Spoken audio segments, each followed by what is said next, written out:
The paper was small, folded twice, the kind doctors used to jot prescriptions, but when Dr. Samuel Evans slipped it into Martha Hawkins' trembling palm, it weighed like lead. His voice never rose above a whisper.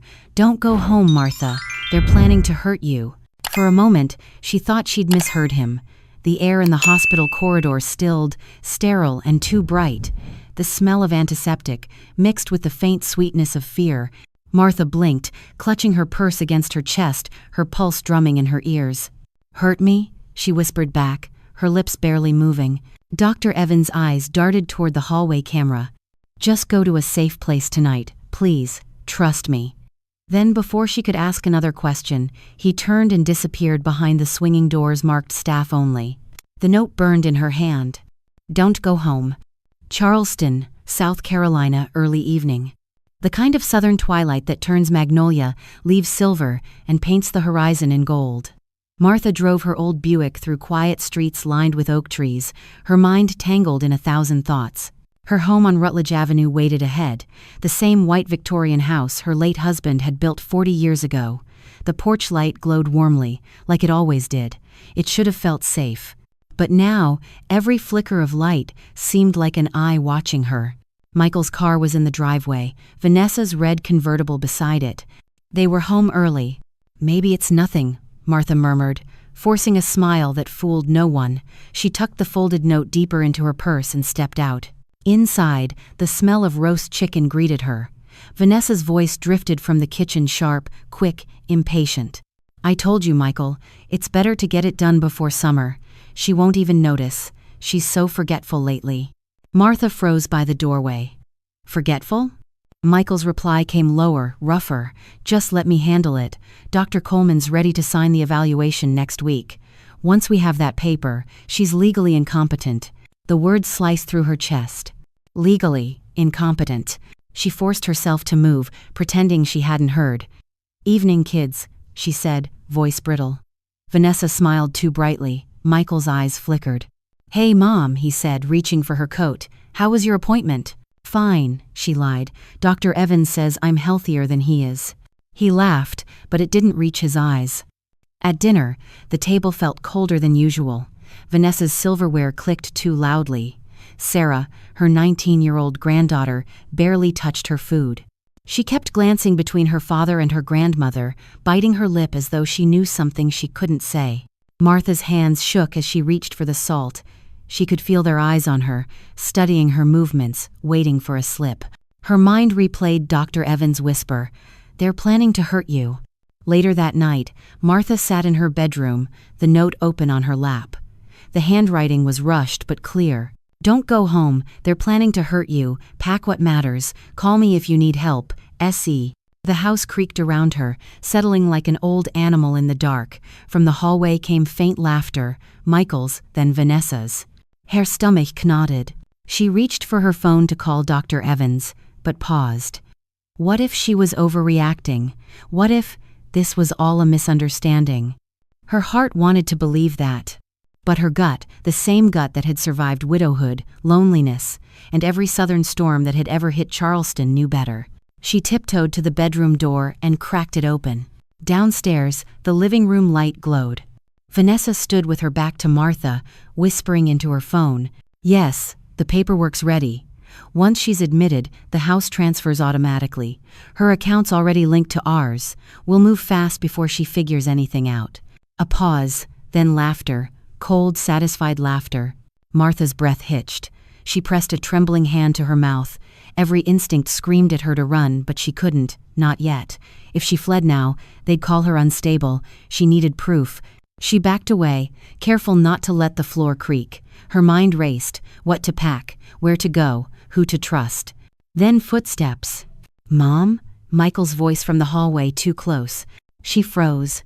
"Mom, you still awake?" She folded the note, slipped it under her pillow, and climbed into bed. "Just reading, honey," she said softly. "Long day." The door opened halfway. Michael's silhouette filled the frame. His smile stretched but empty. "You should get some rest. Big day tomorrow," he said. She nodded, pretending to yawn. "Good night, dear." When he left, the hallway light flickered off. Martha lay still, staring at the ceiling, the sound of her heartbeat filling the room. Big day tomorrow. She didn't know what he meant, but she was certain of one thing now. Dr. Evans hadn't lied. They were planning something. Rain began to fall over Charleston like a secret being whispered by the heavens. The old magnolia tree outside Martha's bedroom window bent under the wind, its white petals scattering against the glass like pieces of a broken promise. Martha Hawkins sat upright in bed, the folded note from Dr. Evans clutched in her trembling hands. She had read it a dozen times, but each word cut deeper than before. Don't go home. She was already home, and now she understood just how unsafe that word had become. She glanced at the door. The house that once echoed with laughter now pulsed with menace. Every creak of the floorboard, every distant hum of the refrigerator sounded like a warning. She rose silently, slipped into her robe, and moved toward the window. Below, through the thin veil of rain, she saw a light flicker in the kitchen. Shadows moved.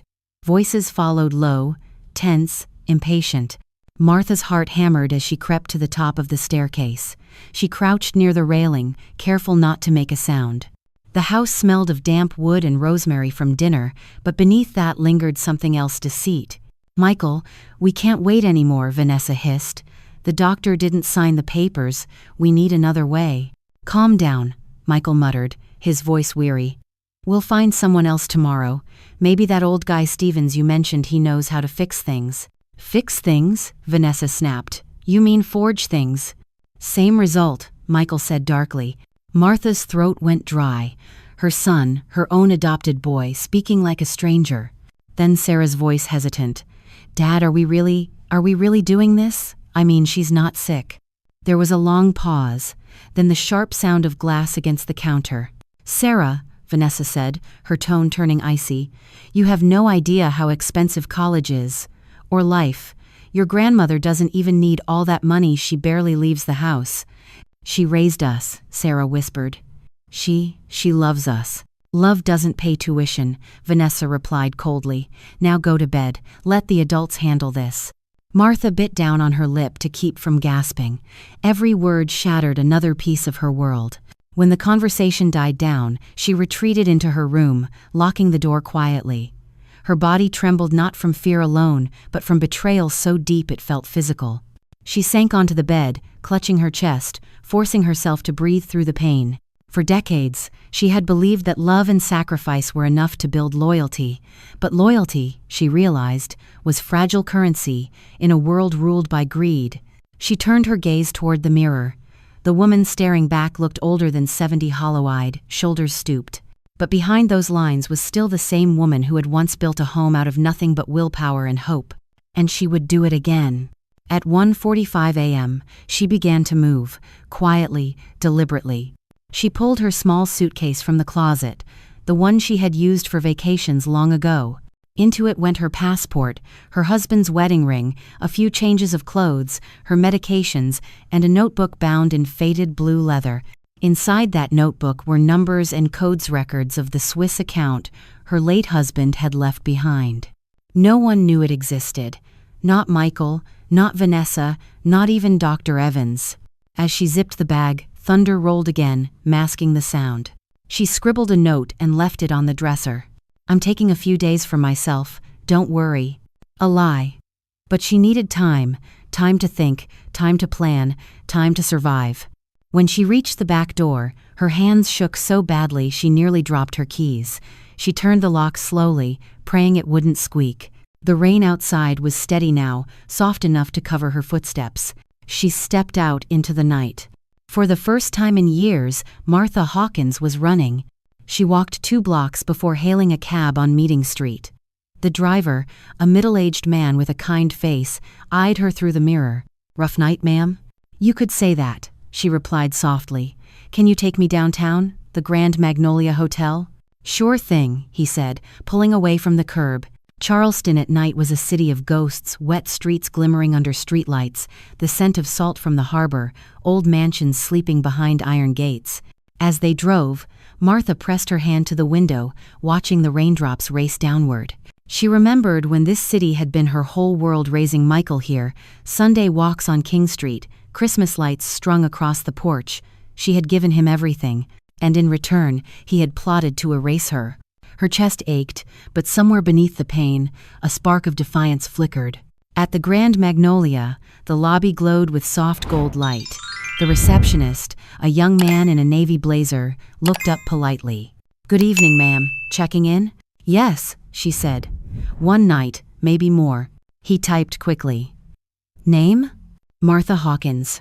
As he handed her the keycard, she asked, "Could you make sure no calls come through to my room tonight? I'm not expecting anyone." "Of course," he said, smiling professionally. When she reached the elevator, she exhaled for the first time. The doors closed behind her, sealing her away from the life she had just escaped. Her suite on the 10th floor overlooked the dark sprawl of Charleston Harbor. She set the suitcase down and let herself collapse onto the bed. The silence was immense. But silence, she knew, could be dangerous too. She opened her phone. There were already 5 missed calls from Michael, Vanessa, and 1 from Sarah. She turned the phone off and dropped it into a drawer. For tonight they wouldn't find her. Hours passed. The rain faded. The city began to breathe again. But Martha couldn't sleep. Her mind replayed the conversation she'd overheard, their voices, their laughter, the venom in Vanessa's tone. The plan to have her declared incompetent. She stood and crossed to the window. The lights along the waterfront shimmered through mist. Somewhere out there, her son was sleeping peacefully in her house, unaware that his senile mother had just escaped his trap. She whispered to her reflection, "You underestimated the wrong woman, Michael." At dawn, the first rays of light spilled across the harbor. She picked up the hotel phone and dialed a number she hadn't called in years. "Grant Meyer's law office," a woman answered. "I need to speak to Mr. Meyer," Martha said, her voice steady now. "Tell him it's an urgent matter regarding family fraud and guardianship abuse." There was a pause. Then, "Can you come in today, Mrs. Hawkins?" "Yes," she said, "and please tell him I have evidence." By 9 a.m., she was seated in the polished office of Meyer and Associates, her suitcase beside her chair like a silent witness. Grant Meyer himself entered moments later, a tall man in his 50s with silver hair and the calm confidence of someone who'd spent his life in courtrooms. "Martha Hawkins," he said warmly, "I remember you. You used to teach my niece at St. John's Academy, didn't you?" "I did," she replied with a faint smile, "and now I need your help." She told him everything from Dr. Evans' warning to the whispered conversation in the kitchen. When she finished, Meyer leaned back, eyes narrowing thoughtfully. "What you're describing," he said, "is classic elder abuse, financial exploitation, attempted guardianship fraud. It's serious." "I have proof," she said, "or I can get it." He studied her, impressed by the fire in her tone. "You're not the type to give up easily, are you?" "I've spent my life teaching children to stand up to bullies," she said. "Now it's my turn." Meyer smiled. "Then let's start by protecting everything you own. We'll freeze your accounts, file an emergency injunction, and hire an investigator. I know someone perfect, Eli Turner. Former detective, works discreetly." She nodded, relief mixing with adrenaline. For the first time since that note, she had a plan. That evening, she sat in her hotel room once more. The city outside glowed under the sunset, orange and gold reflecting off the harbor. She poured herself a cup of tea, her hands steadier now. Her phone buzzed. She'd turned it on again. 57 missed calls, 20 messages, 1 voicemail caught her eye. It was from Sarah. "Grandma, please." Sarah's voice cracked through the speaker. "Dad's furious. Mom says you're losing your mind. They're saying you ran away because you're confused. Please come home. They're calling the police tomorrow if you don't." Martha's stomach clenched. She replayed it twice. "Losing your mind." Exactly what they wanted people to believe. She deleted the message. Then she opened the notebook, flipping to the first page, the list of her secret accounts, the offshore properties her husband had bought decades ago. The total sum was over $2 million, enough to secure her future and maybe, just maybe, turn the tables. She whispered to herself, "If they want a war, I'll give them one." Midnight again. The rain had stopped, but the storm inside her heart had not. She sat by the window, watching the lights of ships move slowly across the bay. Somewhere in that darkness, she imagined Michael pacing the living room, Vanessa cursing under her breath, Sarah crying. Let them. They had underestimated her for the last time. Then her phone rang again, unknown number. Against her better judgment, she answered. Mrs. Hawkins, a man's voice said softly. This is Dr. Evans. Her breath caught. Doctor, thank God. Listen carefully, he interrupted. You can't go to your house, not even for a minute. They came to my office this morning asking for your medical records. Vanessa demanded I sign a mental evaluation, stating you're unfit. When I refused, they mentioned finding someone else, a man named Paul Stevens. Martha froze. Who is he? A forger, Evans said. He's been on the FBI's radar for years. Martha, they're not giving up. You need legal protection immediately. I already have it, she said, glancing at Meyer's business card on the nightstand, and I'm not hiding anymore. There was silence on the line. Then Dr. Evans' voice softened. I always knew you had more strength than you realized. She smiled faintly. So did my husband. He used to say the quiet ones survive the longest. Be careful, Martha, Evans warned.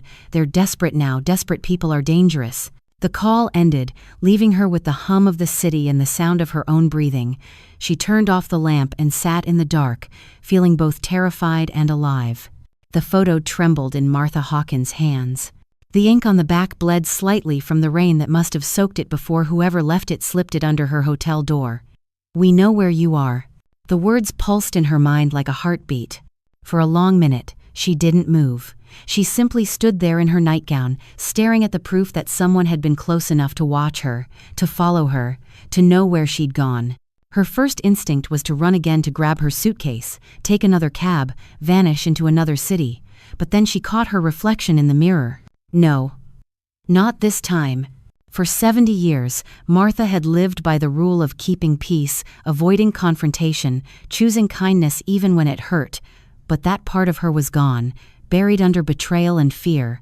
Now, only resolve remained. By 6 a.m., the rain had stopped, leaving Charleston drenched in pale gold light. Martha sat by the window, watching the sun glint off the wet rooftops.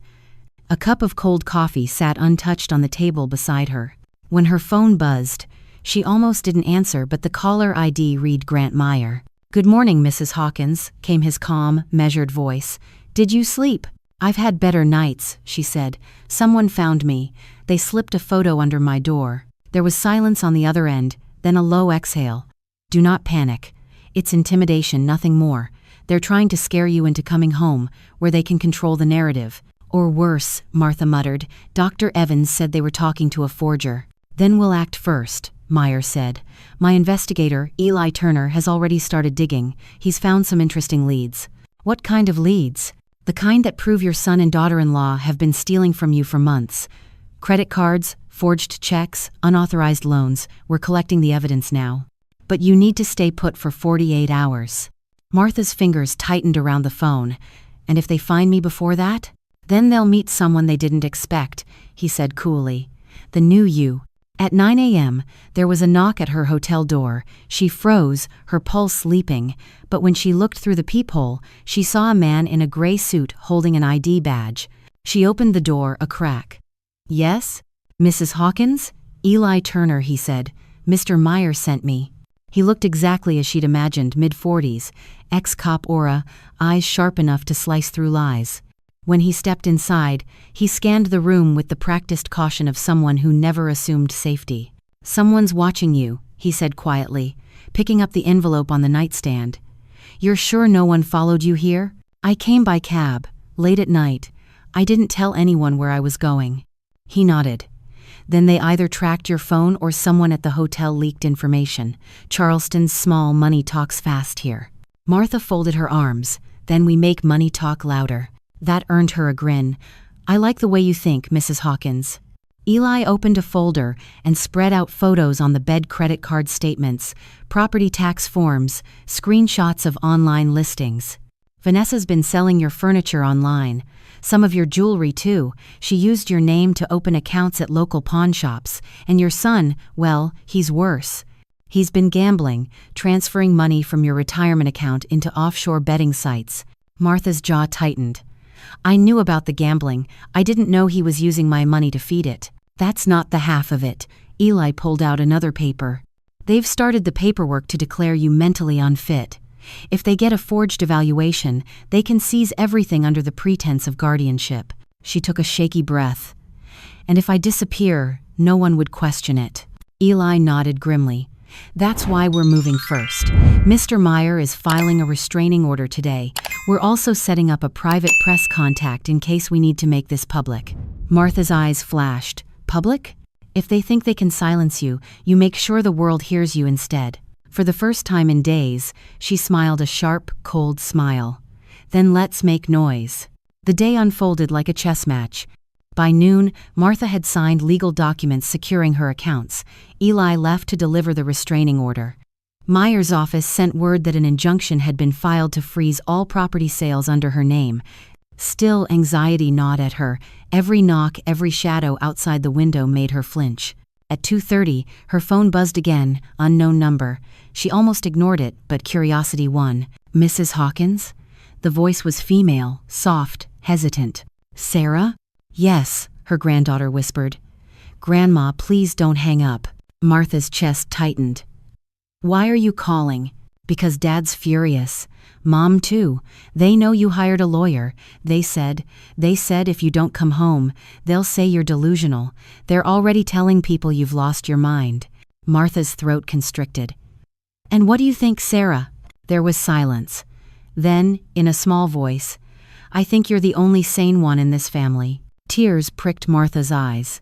Then why haven't you said anything? Because I'm scared, Sarah admitted. Dad's not the same anymore. He's angry all the time. And Mom, she's doing things I don't understand. There was a man at the house last night, Grandma. Someone new. Martha froze. A man? Yes, he had tattoos. Mom called him Paul. They met in the kitchen after midnight. He gave her some papers. Paul Stevens. The forger. Martha's grip on the phone tightened. Sarah, listen to me very carefully. Don't touch anything in that house. Don't sign anything, and don't tell them you called me. I won't, Sarah whispered. Just promise me you'll be careful. I promise. The line went dead. For a long while, Martha sat there, her heart pounding. The image of Vanessa meeting the forger in her kitchen replayed in her mind like a nightmare she couldn't wake from. She paced the suite, forcing herself to think clearly. If Vanessa was forging documents now, they were close to finishing the plan, which meant Martha had to move faster. By evening, Eli returned, raindrops glistening on his coat. Bad news, he said. The restraining order didn't scare them. Michael just tried to access your accounts again. He told the bank manager you were in a mental health facility and he needed control of your finances. Martha's eyes widened. What did the bank say? They refused, but it's only a matter of time before he finds a way. We need to gather irrefutable proof and we need a witness inside that house. Martha hesitated. Sarah, Eli nodded slowly. If she's willing, she could help us record what's happening. That would destroy their credibility in court. She's young, Eli. And scared. Maybe. But she also sounds like she wants out. Martha's mind whirled. She thought of Sarah's trembling voice, the fear in her words. A granddaughter torn between loyalty and truth. All right, she said finally, but we protect her at all costs. That night, Martha met with Eli and Meyer in the hotel lounge. The rain had returned, streaking the tall windows with rivers of light. They spread out files, laptops, and printouts on the table, like generals planning a war. Eli pointed to a photograph. This man here, Paul Stevens, known for forging medical documents, fake wills, property deeds. He's been on the FBI's watch list. If Vanessa's meeting with him, she's committing a federal crime. Martha leaned closer. Can we prove it? Working on it, but we'll need bait, something that forces them to act while we're recording. What kind of bait? Something valuable enough to make them desperate, something they can't resist. Martha's mind went immediately to her husband's hidden assets. The Swiss account, the properties no one knew about. A dangerous thought sparked. What if I tell them I've decided to update my will? Meyer frowned. You'd be walking right into their trap. Or pulling them into mine, she countered. The men exchanged glances. Eli finally nodded. If we stage it carefully, it could work. You announce your intention publicly, something they can't ignore. They'll rush to secure their fake documents, and that's when we catch them. Martha exhaled slowly. Then let's do it. The next morning, the plan was in motion. Eli arranged a controlled leak, an anonymous tip to a local newspaper, claiming that Mrs. Martha Hawkins, retired educator and philanthropist, plans to revise her will to include a large, undisclosed inheritance. Within hours, Charleston buzzed with gossip, and by nightfall, Martha received exactly what she expected, a message from Michael. "Mom, please, we heard you're planning to change your will. Can we meet tomorrow? Just us. Let's talk this out as a family." Martha stared at the screen. The mask of concern was almost flawless. If she hadn't heard his true voice the night before, she might have believed it. She typed back, "Of course, dear. Let's meet at the house tomorrow morning." She hit send, her hands steady. When she looked up, Eli was watching her from across the room. "You sure about this?" he asked quietly. Martha smiled faintly. "I've been sure since the night Dr. Evans handed me that note." The following morning was heavy with humidity. Storm clouds hovered low over Charleston. Martha dressed in a pale blue suit, her late husband's pocket watch tucked into her handbag, a symbol of the life she'd built and the one they'd tried to steal. Eli parked a few houses away, his car disguised among the neighborhood's vehicles. Micro cameras were hidden inside Martha's brooch, her purse, even the button of her coat. Everything was ready. When she stepped onto her porch, Michael opened the door, smiling too wide. "Mom," he said warmly, "you look beautiful, come in." The smell of coffee drifted from the kitchen. Vanessa stood by the counter, her arms folded. Sarah sat at the table, eyes red-rimmed from crying. "Martha," Vanessa began, "we just want what's best for you." Martha sat down calmly. "Do you?" Michael exchanged a quick glance with Vanessa. "We've been worried," the doctor said. "Which doctor?" Martha interrupted. "Dr. Evans? Because he told me you visited him behind my back." Michael's face paled. "He said that?" "He didn't have to." The silence that followed was sharp as glass. Vanessa broke it with a brittle laugh. "Mom, you're being paranoid. Nobody's against you." Martha leaned forward, her eyes burning. "Then why did you forge my signature on a credit card application last spring?" Vanessa froze. "What are you talking about?" "I know everything," Martha said softly. "The lies, the debts, the forger you met in my kitchen." Michael shot to his feet. "You've been spying on us?" "No," Martha said. "You've been spying on me." Sarah's voice trembled. "Dad, stop. Grandma's right." Michael turned on her. "Stay out of this, Sarah." "No," she cried. "I'm done lying for you." Vanessa's face twisted. "You stupid girl." Before she could finish, the door burst open. 2 federal agents entered, followed by Eli. "Michael Hawkins? Vanessa Hawkins? You're under arrest for fraud, forgery, and conspiracy to commit elder abuse." The house erupted. Vanessa screamed, Michael cursed, Sarah sobbed. Martha sat still, watching it all unfold like a nightmare finally burning itself out. When the agents led them away, Michael looked back at her. "You think you've won?" He spat. "You'll regret this." Martha didn't blink. "No, son, I regret ever thinking you were better than this." The email from Eli Turner glowed on Martha Hawkins' phone like a curse that refused to be deleted. She scrolled back up to look at the attached file again, hoping her eyes had deceived her. But there it was, a notarized document filed in Florida 3 days ago, bearing her full name and signature. Last will and testament of Martha L. Hawkins, leaving all assets, property, and remaining bank accounts to Mrs. Vanessa Price Hawkins and Mr. Michael Hawkins, Jr. It was dated, sealed, and stamped. Every line looked legitimate. Every flourish of the signature looked like hers. Only it wasn't. Her hand trembled around the phone. No, they couldn't have. But they had. She stared out the window of her hotel room. The Charleston skyline shimmered under a veil of storm clouds, the city's distant lights reflected in the dark river below. The wind whispered against the glass, like a reminder that safety was only an illusion. An hour later, she sat in Grant Meyer's office, the document printed and spread across his mahogany desk. Eli Turner stood beside him, arms crossed. "This is the cleanest forgery I've ever seen," Meyer said grimly. "Whoever did it knew your handwriting, your phrasing, your notary seals." "I never signed anything in Florida," Martha said, her voice cracking. "I haven't even left South Carolina in years." Eli slid another paper across the desk. "According to this record, the notary was a woman named Kara Jenkins. licensed in Miami. Her name keeps showing up in connection to Paul Stevens. Martha's eyes widened. The forger. Eli nodded. He must have used her license to certify it, or paid her to look the other way. Meyer leaned forward, steepling his fingers. This changes everything. The FBI has Michael and Vanessa in custody, but if this document circulates before we disprove it, it could jeopardize the entire case. A forged will implies intent to claim that you willingly transferred your assets. It muddies the water. Martha pressed her fingers against her temples. So what do we do? Eli answered first. We go to Florida. Meyer looked up sharply. Eli, it's the only way to confirm Jenkins' involvement, he said. We find her, get a statement, and track down Paul Stevens' associates.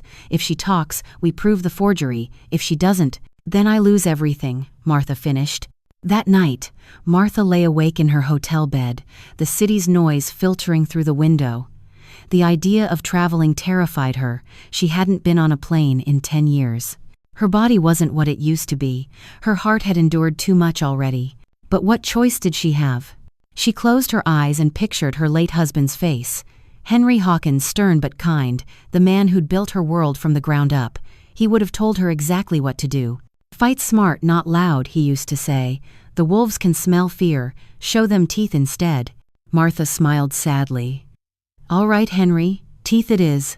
She booked a flight to Miami for the next morning. The Miami air hit her like a wall, humid, thick, alive with noise. Palm trees swayed along the roads, and the ocean shimmered beyond the skyline. She felt out of place among the neon signs and sun-drenched streets, her navy travel suit a relic of another era. Eli met her at the airport, sunglasses on, sleeves rolled up. Welcome to the jungle, he said. She almost laughed. Almost. They rented a car and drove through the city. Miami was everything Charleston wasn't: reckless, loud, fast. But beneath its color, there was something dark, a current that ran beneath the brightness. She lives here, Eli said, turning onto a narrow side street lined with pastel buildings. Apartment 3B Jenkins. They parked across the street. The air smelled of salt and gasoline. A stray cat darted past. You stay here, Eli said. I'll knock first. No, Martha replied. If she's part of this, she needs to see my face.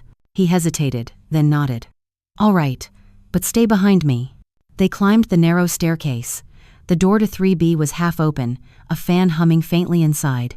Eli called out, Miss Jenkins? No answer. He pushed the door gently. The apartment smelled of bleach and cheap perfume. Papers littered the kitchen counter, receipts, envelopes, half-torn notebooks. A TV played softly in the background, tuned to static. And then Martha saw her. A woman in her 40s, slumped over the dining table, her head resting on her arm, her lipstick smudged. A small pool of spilled wine glistened beneath her hand. Eli rushed forward, checking her pulse. His expression hardened. She's gone. Martha's stomach dropped. Gone? You mean? Dead, Eli said flatly. Probably within the last 12 hours. He glanced at the wineglass. Smells like almonds, cyanide or something similar. Whoever she worked for didn't want her talking. Martha clutched the back of a chair for balance. So they're cleaning up their mess. Looks that way. Eli snapped photos with his phone, documenting everything. This ties back to Paul Stevens, but it also means someone else is still out there, someone powerful enough to tie up loose ends. Martha stared at the lifeless woman. She was a pawn, wasn't she? Most people are, Eli said quietly. At the police station later that afternoon, Detective Alvarez listened as Eli explained everything: the forged will, the connection to Stevens, the deaths. She nodded grimly. Stevens has been under surveillance for months, Alvarez said. But if Jenkins is dead, that means he's covering tracks. We can protect you, Mrs. Hawkins, but you need to be careful. These aren't just greedy relatives anymore. You're dealing with criminals. Martha met her gaze steadily. I've been dealing with criminals for months, Detective. The only difference is now I know what they look like. Alvarez cracked a faint smile. You've got more guts than half the cops I know. Eli interjected. Detective, we need access to any of Jenkins' financial records, phone calls, or recent contacts. Someone paid her to notarize that will. Alvarez nodded. I'll get you what I can. But if I were you, I'd get out of Miami tonight. By evening, they were back on the highway heading north. The air in the car was thick with tension. Martha stared out the window, the sun bleeding red over the Everglades. "She was killed because of me," she said quietly. Eli shook his head. "Because of them, don't carry that weight." She didn't respond. Her mind drifted back to Michael and Vanessa, locked in their cells, probably still convinced they'd win somehow. People like that always believed the rules didn't apply to them. "What happens now?" she asked. Eli's eyes stayed on the road. "We send the photos to Meyer. He'll add them to the case file. The DA will push for federal charges now: interstate fraud, conspiracy, possibly homicide if the autopsy confirms poison." Martha nodded slowly. "And if Stevens runs?" Eli's mouth curved into something between a smile and a snarl. "Then I'll find him." They arrived back in Charleston just past midnight. The city was quiet again, its elegance restored beneath the flicker of lamplight. When Martha entered her suite at the Grand Magnolia, exhaustion hit her like a wave. She dropped her bag and sat on the bed, staring at the ceiling. Her phone buzzed. A message from Meyer. "FBI confirms Stevens has gone underground, last seen near Jacksonville. Keep low for now. They suspect an accomplice in Charleston, someone feeding him information." Her blood chilled. "Someone here?" She scanned the room.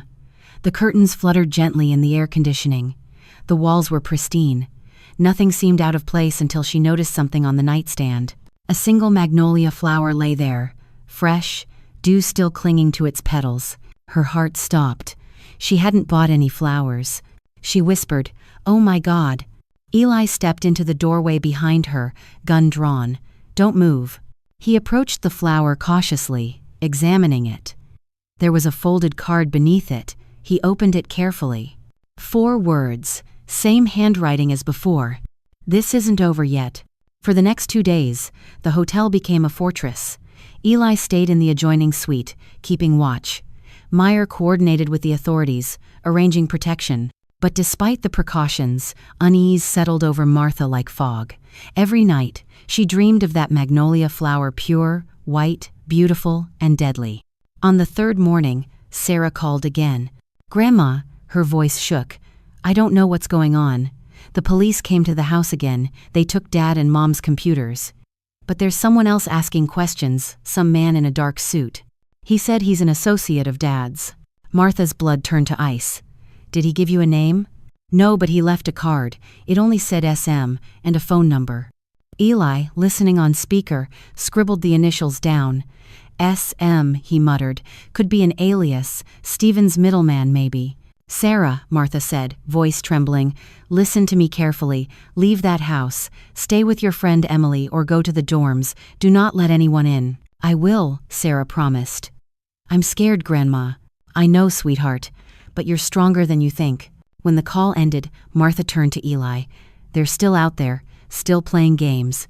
Eli nodded grimly. "And they're getting closer."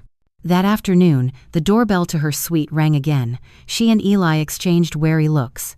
"Stay back," he murmured, checking the peephole. "It's Mr. Meyer," he said, and opened the door. Grant Meyer stepped in, carrying a briefcase. He looked exhausted but determined. "I have something," he said, opening the case. "The FBI intercepted a message from Stevens' known associate. They've been using coded emails, but this one was different.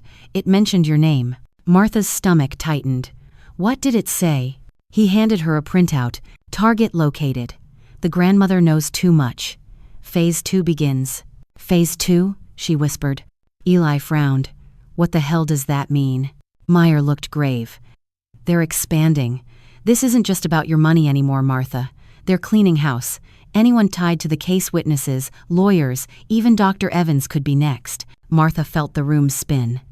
"Evans, he warned me first. He's in danger." "Already checked," Eli said. "We've lost contact with him since last night." Martha's pulse quickened. "He's missing?" Eli nodded grimly.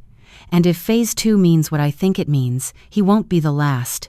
The rain never truly left Charleston, it only waited, and that night it came back with vengeance, sweeping across the harbor in silver streaks as if trying to wash away the city's secrets. Martha Hawkins sat in the dim glow of her hotel suite, the phone still in her hand. The name Samuel Moore echoed in her mind like a riddle she didn't yet understand. SM. The same initials on the card left for Sarah, the same signature in the coded email. Her instincts screamed that this man wasn't just another player, he was the architect behind everything. She looked at Eli Turner, who stood near the window, gun holstered but tension clear in every line of his body. Samuel Moore, he repeated slowly.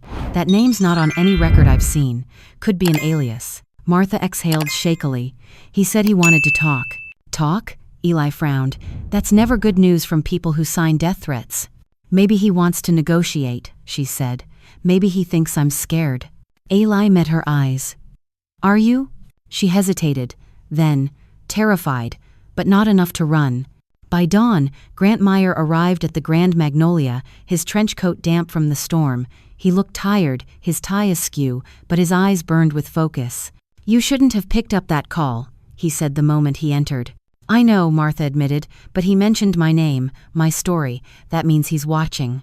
Meyer nodded grimly. Which also means he wants control of the narrative. They've realized they can't destroy you through the courts anymore, so they'll try through perception, discredit you publicly. Make it look like you're part of the fraud. Martha's lips tightened. Then we take the story from them. Eli arched a brow. You want to go public? Yes, she said. All of it. The forgery, the arrests, the threats. People need to know what happens to women like me, to anyone whose own family tries to erase them. Meyer leaned back. It's risky. Once it's out there, there's no turning back. Good, Martha said. Let them see the truth. That afternoon, they met at the downtown Charleston news station, WCTN Local 7. The producer, a young woman named Lydia Crane, had followed the Hawkins scandal since the arrests. She nearly dropped her coffee when she saw Martha walk in. You're ready to talk? Lydia asked, wide-eyed. Martha nodded. On record. Within hours, the interview aired. Martha's calm, measured voice filled living rooms across the state. My name is Martha Hawkins. My son and daughter-in-law tried to have me declared mentally incompetent to take everything I owned. When that failed, someone forged my will and attempted to erase me from my own life. I won't be silent anymore. Her words spread like wildfire. Social media caught fire. Justice for Martha began trending by midnight. Thousands of messages flooded in. Support, outrage, empathy. But beneath the wave of compassion, a darker current moved. Eli noticed it first: anonymous comments, strange accounts questioning her story. What if she's lying? What if the old woman's crazy after all? Digital manipulation. A smear campaign. Phase 2 had begun. By the next morning, the hotel phone rang nonstop. Reporters, bloggers, even strangers claiming to be long-lost relatives. Eli handled most of them, but one call made him freeze. He handed the receiver to Martha. It's for you. A smooth male voice filled the line. You've become quite the celebrity, Mrs. Hawkins. Her stomach twisted. Mr. Moore, I assume? He chuckled. You're quick. I admire that. But publicity won't save you. It only paints a larger target. I'm not afraid of you. Not yet. His tone hardened. But you should be. Do you really think those people cheering for you online will care when the truth comes out? There is no truth but mine, she said sharply. Oh, there's always another truth, he murmured. Tell me, do you know who funded your lawyer's first retainer fee? Martha frowned. What? You think Grant Meyer works pro bono out of kindness?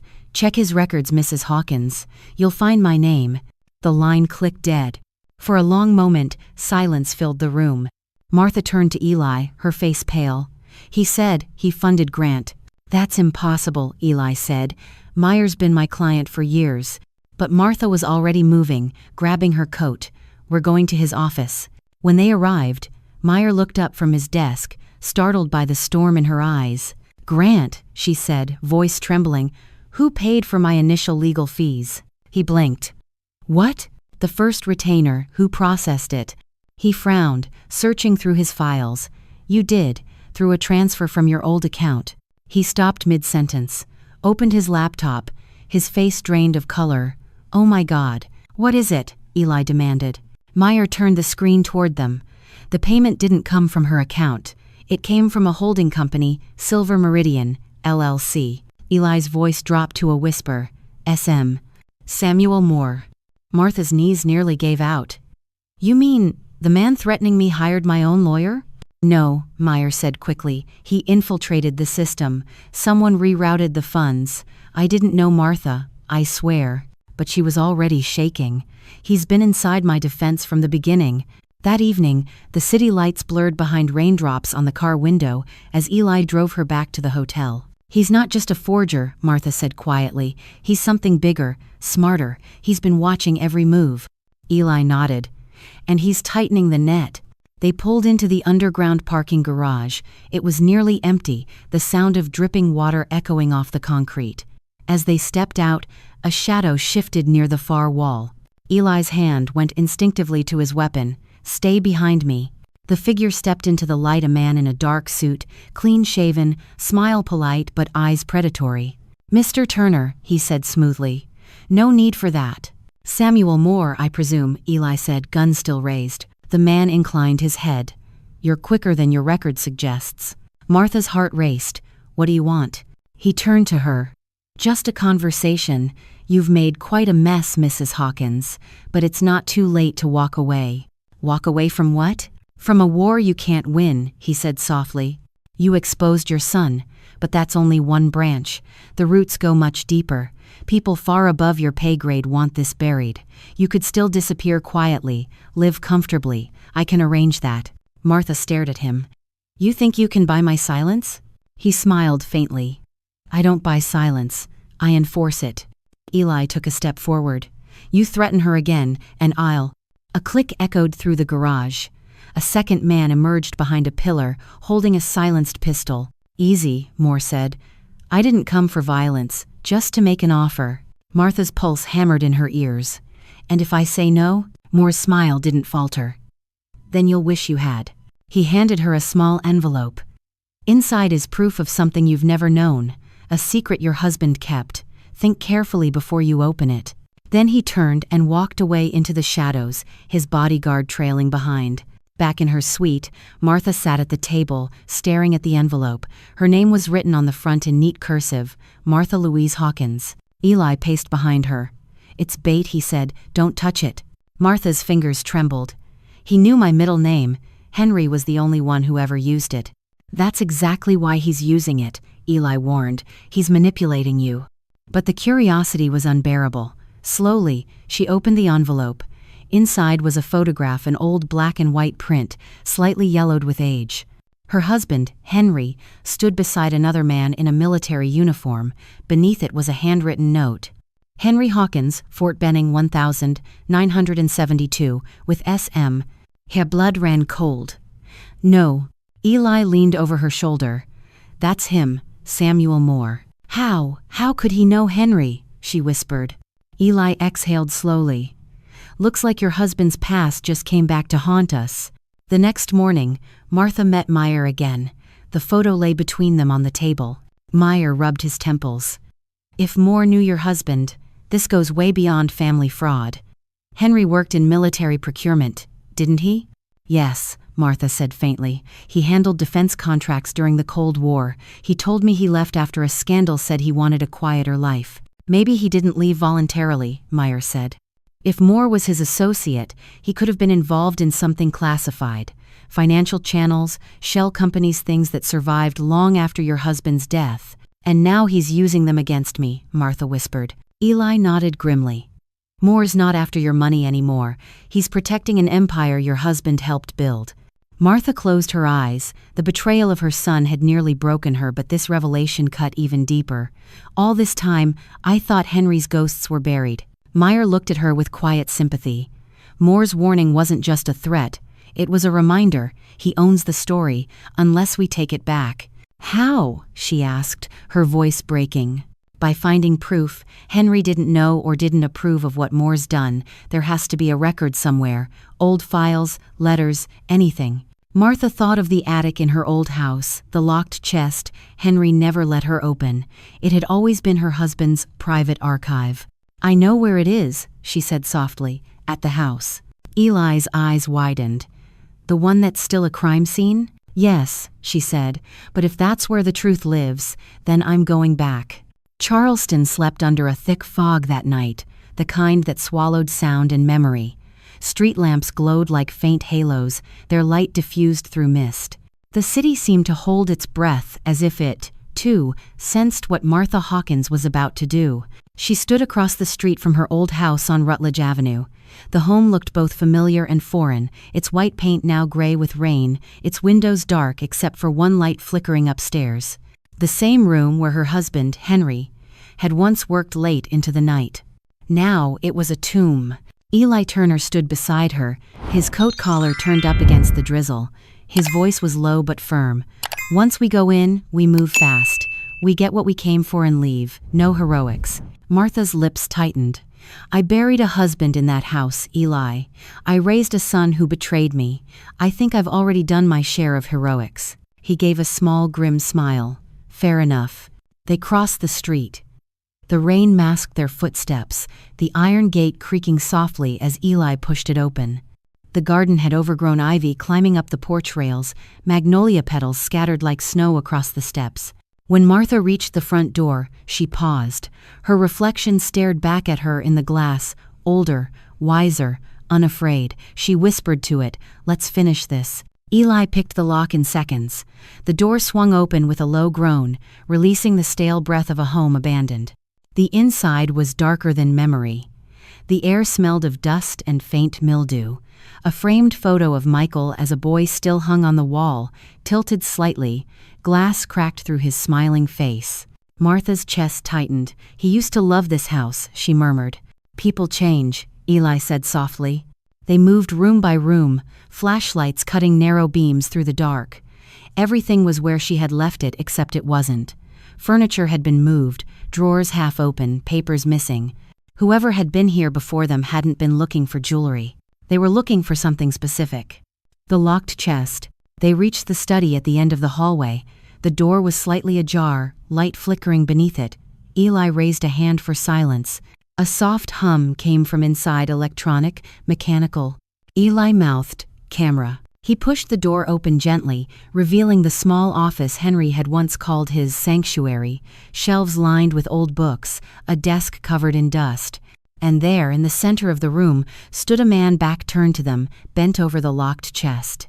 He wore gloves and a black coat, a flashlight clamped between his teeth. Martha's heart sized. Eli stepped forward, gun raised. "Don't move." The man froze, hands midair. Slowly, he turned around. Martha gasped. "Dr. Evans?" The doctor blinked, startled. "Martha? What are you doing here?" Eli didn't lower his weapon. "Funny question. We were about to ask you the same thing." Evans swallowed hard. "You don't understand. I came to warn you." Martha's voice shook. "Warn me? You disappeared for 3 days. We thought I was taken," he said quickly. "Moore found me. He wanted information about Henry's files. I told him nothing, but I knew he'd send someone here next. I came first." Eli's eyes narrowed. "You picked the lock on the chest?" Evans shook his head. "I was trying to disable a tracker. There's a device inside. A transmitter." Martha's stomach dropped. "A what?" Evans gestured toward the chest. "Henry kept everything under double locks, files, codes, drives. Moore planted something in it years ago. I think it's how he's been following you." Eli lowered his weapon slightly. "Show me." Evans knelt and opened the chest. Inside were rows of neatly labeled folders, an old leather notebook, and a small black device no larger than a pager, blinking faintly red. "Jesus," Eli muttered. "He bugged the damn thing." Evans nodded. "It's transmitting right now." Eli grabbed the device, yanked its power cell out, and crushed it beneath his boot. The light died. For the first time that night, silence felt real again. Martha knelt beside the chest, hands trembling. She brushed away the dust, revealing her husband's handwriting on the file tabs. Project Meridian, classified, 1970, 1981. Her voice came out barely above a whisper. "Meridian, that was the name Moore's company used, Silver Meridian." Eli's jaw tightened. It wasn't just a shell company. It started decades ago. She opened one folder. Inside were typed reports, financial ledgers, government seals, contracts signed by Henry and others, including Samuel Moore. The words blurred as she read. This wasn't just fraud. It was military, weapons research, offshore accounts tied to foreign buyers. Evans nodded grimly. Henry was part of it, but I don't think he knew the full scope. Moore kept him in the dark, used his credentials. Martha's throat tightened. He used him the way he used me. Eli looked up sharply. We have to move. Moore's men will come for this. As if on cue, a faint crunch of tires echoed outside. Headlights flashed briefly through the window. Too late, Eli said. They killed the lights. The house plunged into darkness, the only sound the rhythmic drip of rain through a broken gutter. Shadows moved outside, 3 figures approaching the porch, flashlights slicing through the fog. Eli gestured toward the back hallway. Kitchen exit. They moved quickly, Evans clutching a folder, Martha clutching Henry's notebook. Every step creaked. A voice called from the front door, smooth, amused. You really should have taken my offer, Mrs. Hawkins. More. Martha froze. His voice was calm, almost friendly, but it carried the chill of inevitability. Eli whispered, Go, now. He stayed behind, crouched near the door, gun drawn. The figures entered the hall, 3 men in black coats, Moore among them. Search the study, Moore ordered. Take everything, leave nothing. Eli fired once, clean, sharp. A light shattered, chaos erupted. Martha grabbed Evan's arm and ran, the folder pressed to her chest. The sound of gunfire echoed through the old house, plaster falling from the ceiling. They reached the kitchen door just as a bullet splintered the frame above them. Evans shoved her forward. Go, go. They stumbled into the rain, slipping across the slick grass toward the fence. Behind them, Eli's voice shouted, Run. Martha turned just in time to see Moore step into the doorway, silhouetted by lightning. He raised his gun, but Eli tackled him. The 2 men fell out of sight. Eli, she screamed. Evans pulled her along. We can't help him now. They climbed the fence, mud soaking their clothes, and disappeared into the alley beyond. They didn't stop running until they reached the next block. Martha's lungs burned. Evans bent over, coughing. Do you think he's... Eli's survived worse, Evans said, though his tone lacked conviction. A car screeched around the corner ahead, Moore's men again. Martha's pulse surged. This way. Evans dragged her down a narrow side path leading to an old church. They slipped through a back gate, ducking under the archway of the bell tower. Rain fell harder now, pounding against the stone like drums. They collapsed inside, soaked and shaking. Martha pressed her hands to her face. He won't stop. He'll burn the city down if he has to. Evans looked at her, eyes haunted. Then we need to finish this before he does. He opened the folder. Inside were pages of names, account numbers, offshore transfers, evidence of a network stretching back 50 years. This is it, he said, the key to everything. If we leak this, Moore's finished. Martha stared at the documents. And Henry's reputation? Evans hesitated. Collateral damage. The truth isn't gentle. Tears welled in her eyes. He thought he could protect me, and in doing so, he damned us both. She looked up, her face hardening. Then we ended our way, not in secret, not in fear. By dawn, the storm had eased. The church bells tolled faintly through the mist. Martha stood in the doorway, watching light seep across the horizon. Evans packed the evidence into his bag. We get this to Meyer today. Then we contact the FBI directly. No intermediaries, no lawyers. She nodded. And more? Evans gave a tired smile. If he's smart, he'll be running. But even as he spoke, headlights flared in the distance, 2 black SUVs turning onto the narrow street. Evans cursed. He's faster than I thought. They ducked back inside, hearts pounding. The church echoed with the hum of approaching engines. Martha whispered, He's not running, he's coming to finish it. They hid behind the altar as footsteps echoed through the nave, measured, deliberate. Moore's voice carried softly, reverberating through the empty sanctuary. Mrs. Hawkins, he called, you've caused me more trouble than you're worth, but I'll give you one last mercy, hand over the files, and I'll let your doctor friend live. Evans glanced at her. He's bluffing. Is he? She whispered. Another voice, rougher, angrier, spoke. We found the car outside, boss. Turner's gone. Martha's breath caught. Eli's alive. Moore's reply was cold. Then find him before he finds us. Evans reached into his pocket, pulling out his phone. We can call Meyer, send him our location. A shot rang out. The phone exploded in his hand. Evans cried out, clutching his palm. Moore's calm voice followed. No more games. Martha's eyes darted to the side of the altar candles, old hymn books, a rusted service ladder leading up to the belfry. Up there, she whispered. Go. They climbed, every rung groaning under their weight. Below, Moore's men searched the pews, flashlights sweeping across the walls. When they reached the bell tower, Martha could see half of Charleston spread beneath them, wet, luminous, alive. Evans slumped against the wall, bleeding but conscious. He won't stop until he kills us. Martha looked down at the folder. Then he'll have to climb for it. She stepped to the edge of the platform, holding the file out into the wind. You want the truth, Moore? She shouted. Then come and take it. Below, Moore looked up, face pale with fury. Don't be stupid. But Martha smiled, a calm, fearless smile. I've spent my life being quiet, Mr. Moore. It's time someone heard me. She let the pages go. The wind caught them, scattering decades of secrets like snow across the city. Sheets fluttered over rooftops, down streets, into gutters proof, finally freed. Moore screamed something unintelligible, firing upward, bullets tearing through the bell tower. Martha ducked. Evans pulled her down just as one round shattered the railing. Then sirens, multiple, wailing through the fog. Eli's voice boomed from below, amplified by the storm. FBI, drop your weapons. Morning came slow to Charleston, heavy with fog and the dull echo of distant sirens fading into dawn. The storm had broken, but the air was still thick with electricity, like the city itself was holding its breath after what had just happened. Martha Hawkins sat inside a quiet hospital waiting room, her clothes still damp from the night before, the faint smell of gunpowder clinging to her coat. Across from her, Dr. Samuel Evans lay behind glass in the ICU, oxygen mask covering half his face. A single line on the heart monitor blinked steady and stubborn like him. She'd almost lost him. She'd almost lost everything. Eli Turner entered quietly, his arm in a sling, a shallow cut across his temple. He handed her a coffee and sank into the chair beside her. FBI took Moore's men into custody, he said, but Moore's still missing. They think he slipped through the west docks before sunrise.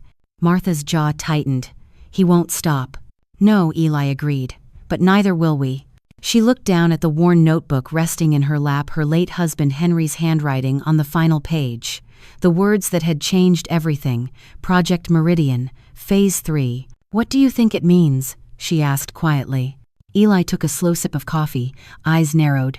If Phase 1 was the foundation, those old contracts your husband signed, and Phase 2 was more cleaning house, then Phase 3 is whatever comes next. Something active, something big. Martha traced the faded ink with her fingertip. Something Henry never got to finish. Or something he never wanted anyone to finish, Eli said darkly. Later that afternoon, they met with Grant Meyer in his downtown office. The air smelled faintly of cigar smoke and rain. The lawyer's desk was buried under folders, evidence photos, and federal documents stamped confidential. The Bureau found something interesting in the papers you released, Meyer began. Meridian wasn't just a weapons research shell. It evolved, became a private defense contractor under new ownership after Henry's death. Ownership? Martha echoed. Meyer nodded grimly. A corporation called Horizon Dynamics. It's officially based in Virginia, but one of its board members is listed as Samuel Moore. Eli leaned forward. So Moore inherited Meridian's assets and turned them into a front. Exactly, Meyer said. And that notebook of yours may hold the key to their next move. These files mention a facility in West Virginia, Meridian Site 3. It's been dormant for decades, but 2 weeks ago, someone reactivated the operating license. Martha's breath caught. Phase 3. Meyer nodded. If Moore's running that site, he's continuing Henry's work, maybe even expanding it, and whatever it is, it's not legal. Eli rubbed the back of his neck. So what's our play? Meyer exhaled slowly. We go federal, but we need hard proof before we hand this over. The Bureau will bury it under national security if we don't bring the truth into daylight ourselves. Martha closed the notebook gently. Then we go to West Virginia. The road north wound through mountains and mist. For the first time in weeks, the chaos of Charleston felt far behind them, replaced by an eerie stillness, the kind that made every mile feel like a descent into something ancient. They drove in silence for hours until Eli finally spoke. You sure you want to see this through, Martha? You could stop now. You've already exposed enough to ruin him. She looked out at the darkening forest beyond the windshield. Stopping means letting Henry's mistakes define me. I need to know what he built and why men are still killing for it 40 years later. He nodded. Then we finish it together. By nightfall, they reached a small town near the base of the Appalachian Ridge. The only motel open was a sagging building called the Iron Hollow Inn. Inside, the air smelled of wood smoke and old coffee. The desk clerk, a gray-haired woman, slid them a key without asking questions. You folks here for the mining work? Eli smiled politely. Something like that. As they climbed the stairs, Martha whispered, Mining work? Eli's jaw tightened. Meridian Site 3 used to be an old coal facility. They must have reactivated the permits under a different name. That night, Martha couldn't sleep. The mountain air felt heavier, pressing against her chest. She stood by the window, watching fog creep down the hills like slow-moving ghosts. In the silence, she thought of Henry again, his gentle hands, his secrets, the way he'd kissed her forehead the night before he died. She had mourned him as a man of conscience. Now she wondered if she'd mourned the wrong man. A knock jolted her from thought. Come in, she said. Eli entered, phone in hand. His expression was grave. Meyer just sent satellite images of the site. You need to see this. He handed her the phone. On the screen, a grainy aerial photo showed a fenced compound hidden deep in the mountains, several warehouses, 2 trucks, and a large concrete structure built into the hillside. That's not mining, Martha whispered. No, Eli said, that's a bunker. They drove out before dawn, headlights cutting through the fog. The mountain road twisted sharply upward, trees arching overhead like a cathedral of shadows. Halfway up, they saw a tall chain-link fence topped with barbed wire and a metal sign half buried in rust. U.S. property. Restricted area. Meridian Research Division. Martha's pulse quickened. He never shut it down. Eli parked behind a line of trees. We go on foot from here. They slipped through a gap in the fence, their flashlights dimmed to narrow beams. The air smelled of wet stone and machinery. The hum of generators echoed faintly from within the compound. Eli crouched near the side door of the main building, picking the lock with practiced speed. Ready? Martha nodded, gripping Henry's notebook like a weapon. Inside, the air was cold, metallic. Rows of old computers lined the walls, their screens dark except for one flickering faintly with data streams, and the words, Meridian, Phase 3 Systems Online. Martha's voice trembled. It's active. Eli moved closer, scanning the interface. These aren't weapons, they're files, algorithms, surveillance software, encryption tools, something designed to track and predict. She stared at the glowing monitor. Predict what? He frowned. Not what, who. A low beep sounded from the far corner. Another monitor blinked awake, revealing dozens of names scrolling down a list. One froze at the top. Martha L. Hawkins, status target archived. Her heart stopped. He's been tracking me for years.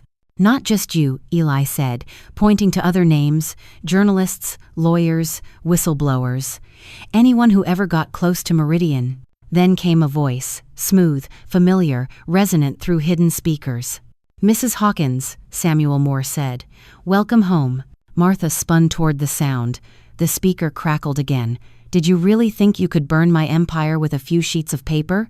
Phase 3 isn't about money or power. It's about control. Eli hissed. He's remote feeding through the system. Moore continued, voice calm, almost gentle. Your husband helped design this. Meridian was built to predict global instability, to weaponize information before wars even start. But the government buried it. Henry tried to stop me. He failed. Martha's voice shook. You killed him.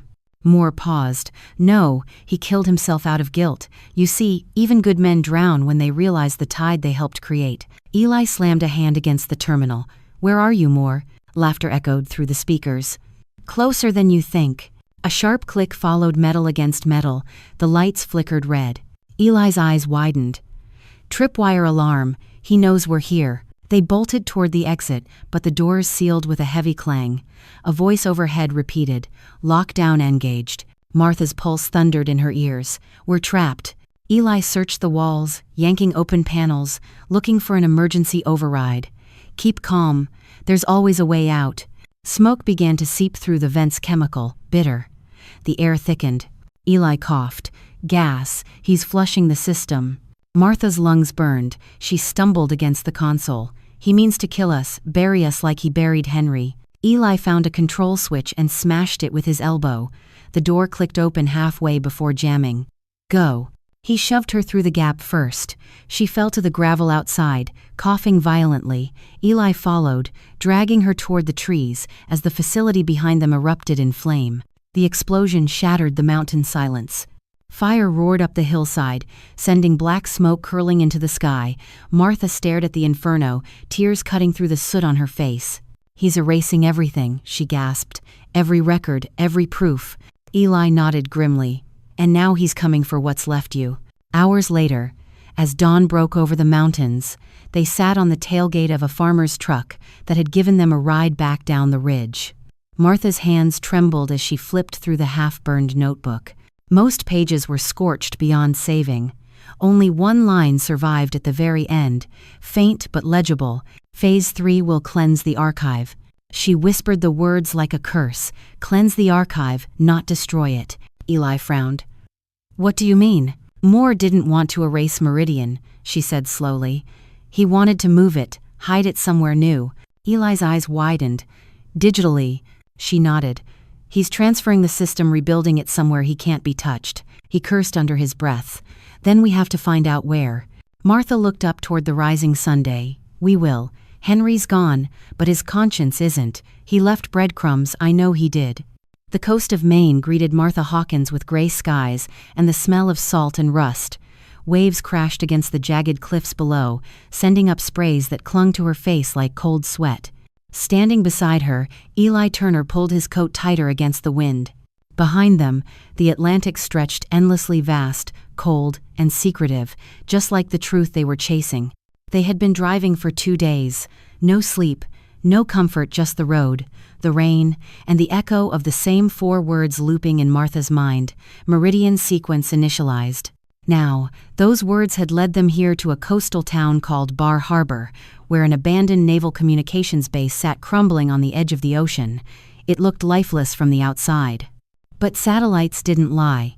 The Bureau's last trace of data transfer had come from this place less than 12 hours ago. Looks quiet, Eli muttered, scanning the compound through his binoculars. Too quiet, Martha said. She had learned that silence was never safety. It was always a signal, the calm before the next betrayal.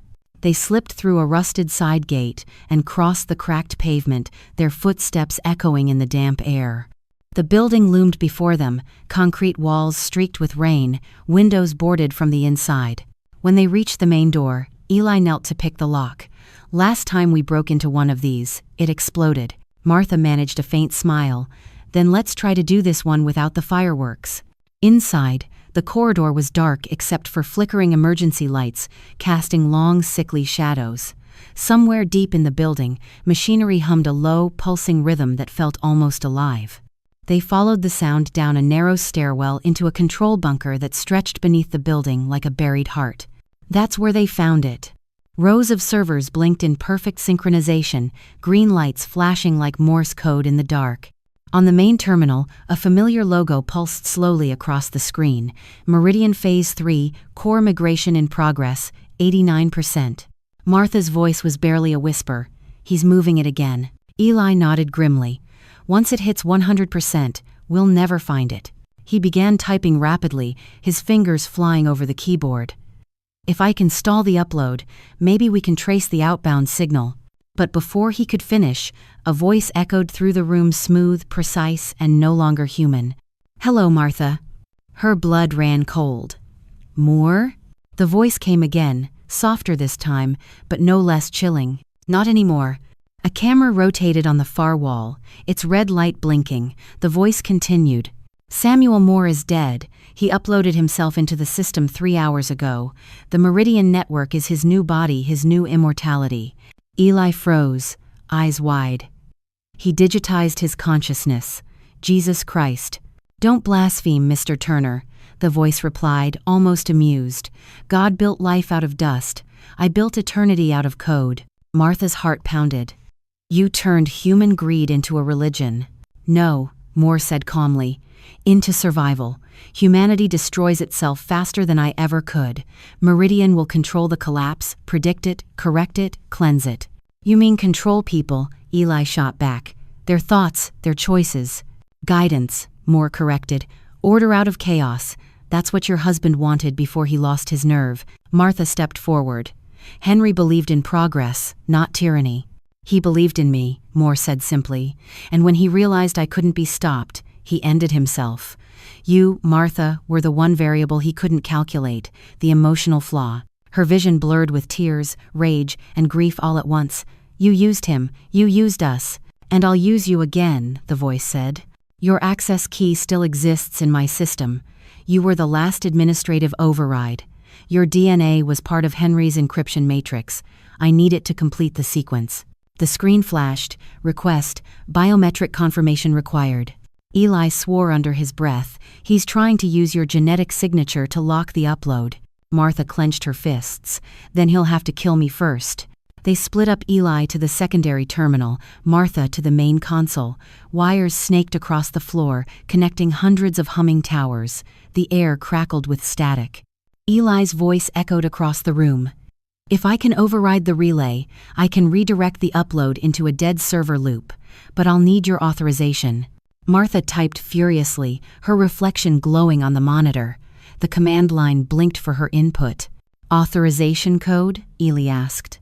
She hesitated, then whispered softly, Henry's wedding date. It worked. The system beeped twice. New lines of code scrolled faster and faster. You can't stop evolution, Martha, Moore's voice warned. This is what your husband died for. No, she whispered. He died trying to stop you. The screen responded. Override pathway detected. Manual confirmation required. A small compartment slid open beside the terminal, a biometric scanner waiting for her hand. Martha, don't, Eli shouted. He's baiting you. But she already knew. The only way to finish what Henry started was to end it herself. She placed her trembling hand on the scanner. The machine whirred, reading her fingerprints, her pulse, her DNA. Thank you, Martha, Moore said. You've just completed Phase 3. For one terrible moment, she thought she'd failed. The room filled with a blinding white light, and every monitor surged to life at once. Lines of code twisted like living veins across the screens, connecting, merging, spreading. Then Eli shouted, Wait, look. The upload bar froze at 99%. A new prompt appeared. Data loop redirection active. Eli grinned through sweat and panic. You did it. You turned the key the wrong way. You're feeding his consciousness into the dead loop. Moore's voice changed, distorted, frantic. No, this isn't possible. I control. The words cut off into static. The servers began to vibrate. One by one, the lights blinked out. The hum of machines fell into silence until only the sound of the sea remained. Martha collapsed against the console, her chest heaving. Eli knelt beside her. You okay? She nodded weakly. He's gone? For good, Eli said. You just buried the ghost of Meridian. But before they could catch their breath, a faint sound rose from the far side of the room, a single server still humming, a weak blue light pulsing. Eli frowned. One unit survived. He approached it cautiously, prying open the casing. Inside was a single black data drive, small, unmarked. What is it? Martha asked. Eli turned it over in his hand. Could be a backup, or something more left behind. The light on the drive blinked twice, then went dark. He pocketed it. We'll let Meyer's team analyze it. But Martha couldn't shake the feeling that something had watched them even after the silence. They left the compound at dawn. The rising sun cast long orange streaks across the water, setting the horizon ablaze. For the first time in months, Martha felt something close to peace. The world was still broken, still fragile, but she had faced the storm and lived. In the distance, the old facility smoldered quietly, its secrets sealed beneath concrete and sea spray. You think anyone will believe what really happened here? Eli asked. She smiled faintly. Maybe not, but maybe that's a good thing. Some truths don't need believers, they just need survivors. Weeks later, back in Charleston, the city felt different, softer, quieter. Martha bought a small townhouse overlooking the river. The walls were white, the garden full of roses, the kind Henry once loved but never had time to plant. Sarah visited often. Her belly had grown. The child would be born in summer. "Grandma," she said one afternoon, "did you ever forgive them? Dad and Mom?" Martha looked out at the water, sunlight shimmering on its surface. "Forgiveness isn't forgetting, Sarah. It's choosing peace over poison. I forgave them for me, not for them." Sarah nodded slowly. "Do you think they'll ever understand what they lost?" "Maybe," Martha said softly, "but by then, they'll be the ones haunted by ghosts." That night, alone in her study, Martha opened a box of old photographs her wedding day, Michael as a child, Henry laughing beside her. She traced their faces with her fingers, then closed the lid gently. Her phone buzzed. A message from Eli. "Myers' team decrypted part of the drive. You'll want to see this." She hesitated, then replied, "Send it." A few seconds later, a file downloaded a short video. Static filled the screen before a familiar face appeared. Henry Hawkins, sitting at his desk, older but calm. "If you're seeing this, it means Meridian reached phase 3, he said. "I couldn't destroy it, Martha. I tried, but Moore built redundancy into the system, something I couldn't erase, so I buried a failsafe inside the algorithm itself. Only someone with my blood could activate it." Her breath caught. "That person is you," Henry continued. "You're the end and the beginning of this story. If the world ever needs protection again, the archive will awaken." The screen went black. Martha sat frozen. "Oh, Henry, what have you done?" The next morning, the news spread across the country. An unexplained data anomaly had disrupted communication satellites along the East Coast. Government officials claimed it was a solar flare. But deep inside the National Cybersecurity Database, a hidden file appeared, its name written in the same font, the same letters as before. "Meridian, archive reboot initialized." And below it, a single encrypted phrase. "For her eyes only." Martha stared at the message glowing on her laptop screen, her pulse steady but her heart heavy. She whispered to herself, "You didn't destroy it, Henry. You passed it to me." She closed the laptop slowly. Outside, the river shimmered beneath the morning sun, calm and endless, just like the secrets buried within it.